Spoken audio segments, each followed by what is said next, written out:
YouTube, what's up? We are back. A lot to talk about. NFL offseason. The New York Giants signed Russell Wilson. The Steelers have no quarterbacks left. Is Dak Prescott going to the Browns? Stefon Diggs to the Patriots. What are the Steelers going to do at quarterback?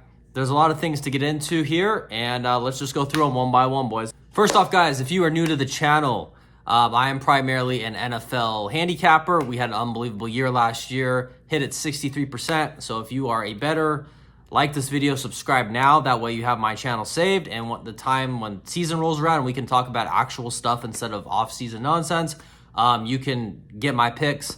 I posted everything for free last year, and I'll be doing the same this year. So anyways, getting into the topics. Russell Wilson is now a New York Giant. Is that really a needle mover? What does this mean? Like, what is the point? Did anybody see this coming? It tells me a lot of things. There's a lot of different angles here. Let's start with angle one. The Pittsburgh Steelers are all in on Aaron Rodgers. That's what it tells me. Will they get Aaron Rodgers? I don't know. I still kind of feel like he's going to go to Minnesota. I think the Minnesota situation is way better, way more competent coach. I know the Mike Tomlin fans are going to get mad at me like they do every video, but way better offensive coach, way better weapons. I mean, Steelers have weapons now, but the system that's ran in Minnesota is a lot better. There's that path that I laid out, Rodgers, Favre, his old buddy Aaron Jones is there. I still think that's not off the table. But it does tell me, though, the Steelers are saying, Justin Fields is not good enough to win us a championship. Russell Wilson is not good enough to win us a championship. And they're all in on Aaron Rodgers. That's my guess. I don't think their plan is to just somehow draft a garbage quarterback unless they plan on trading up higher in the draft. But what does this tell us from the New York Giants side? I don't know. To me, it reeks of just like desperation to keep their jobs. That's kind of the vibe I'm getting from this, because I think I think they're going to use Russell Wilson as their starter. I don't think they're just getting him there to be the backup, because they already signed Jameis Winston a week ago, and I said there's no way Jameis is starting, right? Like, he's the backup. Now they're signing Russ. I don't think they would have both those guys there just to have a ton of backup depth. I think Russ would be the starter, and maybe they're not even going to draft a quarterback this year because they don't like the class. Like I've been saying, a lot of people have been saying this is one of the worst classes I think we've seen in a while as far as quarterback goes. At least there might be some that end up being good that are drafted later on. I wouldn't be surprised if the kid from Louisville or Missouri, Tyler Show, or Brady from Missouri, one of those guys ends up hitting. I wouldn't be shocked. But those aren't guys that, the NFL scouts are familiar with. But the casual fan, me included, I'm not casual when it comes to NFL, but when it comes to college, there's a billion games. You can't watch them all. Some are on TV, some aren't. I'm not gonna act like I watched a ton of Louisville or Missouri games this year. So I'm not sure. Those guys seem like they did pretty good at the combine. We'll see if they turn into anything. But as far as guys that we've seen, we watched a decent amount of Cam Ward. We watched a decent amount of Shedeur Sanders.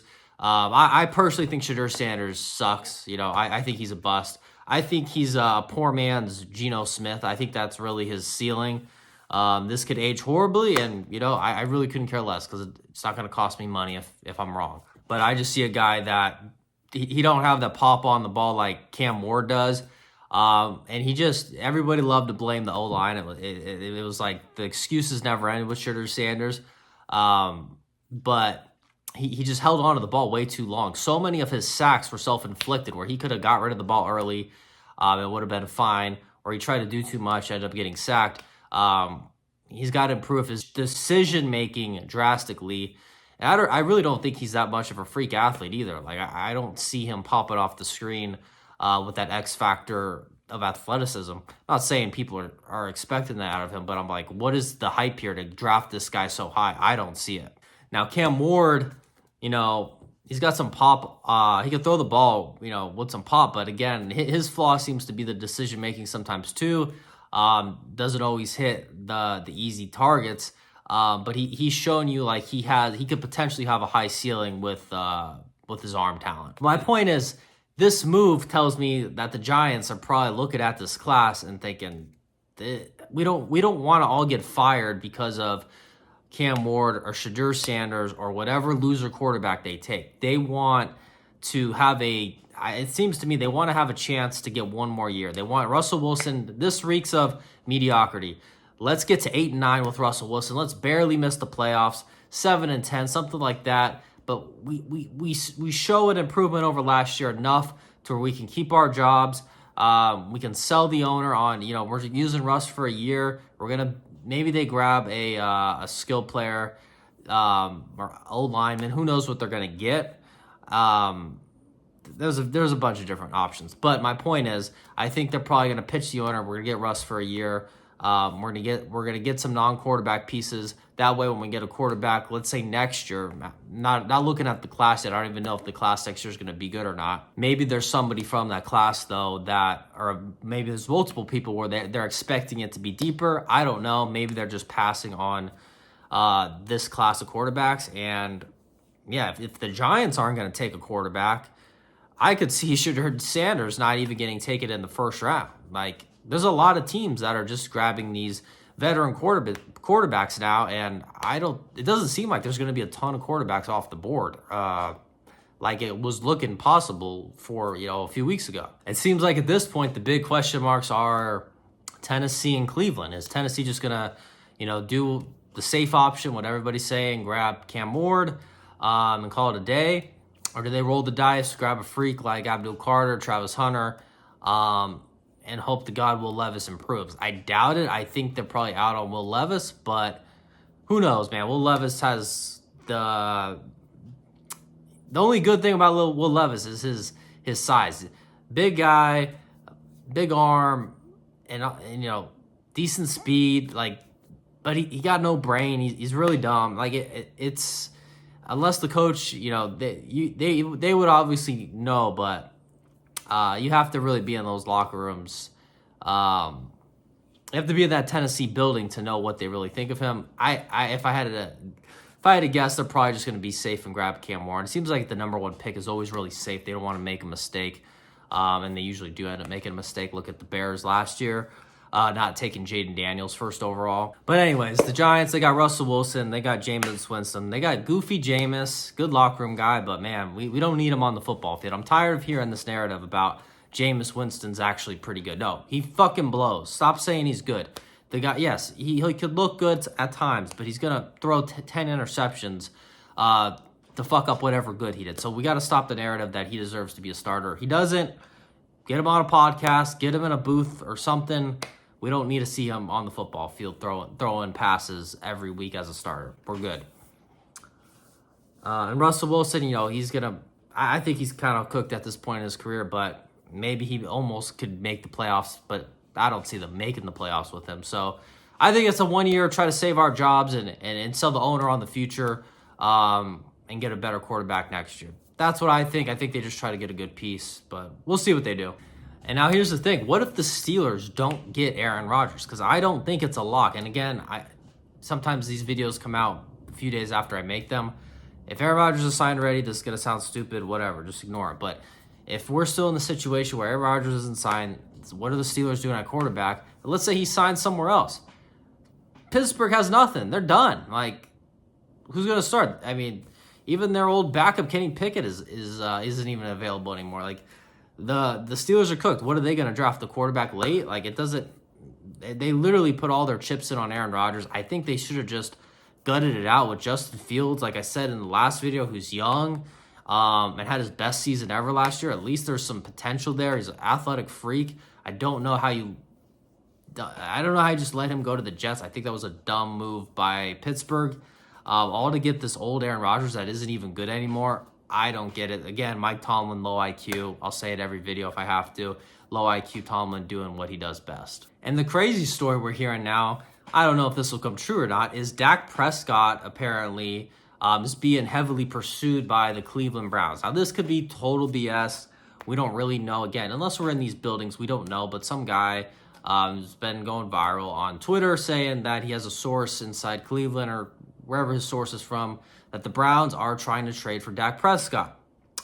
I don't know if it's true, but it's hilarious because The Browns are already known for having the worst contract in NFL history with Deshaun Watson. And now they're like, you know what? We got to one-up ourselves here. Let's try to get the currently highest paid quarterback, Dak Prescott, and this is just what we do. We want the highest paid quarterback on our team. That's what the Cleveland Browns are about. It's interesting, I don't see it happening because Jerry Jones is, he's not a spring chicken. Jerry Jones is getting up there in age, been up there in age. He's just in the icing on the cake era right now, age-wise. And I don't see him trying to rebuild. I know he wants to desperately somehow get another championship, I'm sure, before he goes. And look, you can criticize Jerry all he wants. He's not retarded. He knows you're going to have a better chance of winning with a guy in Dak Prescott who's been in the league, 9 years, versus who are you going to draft?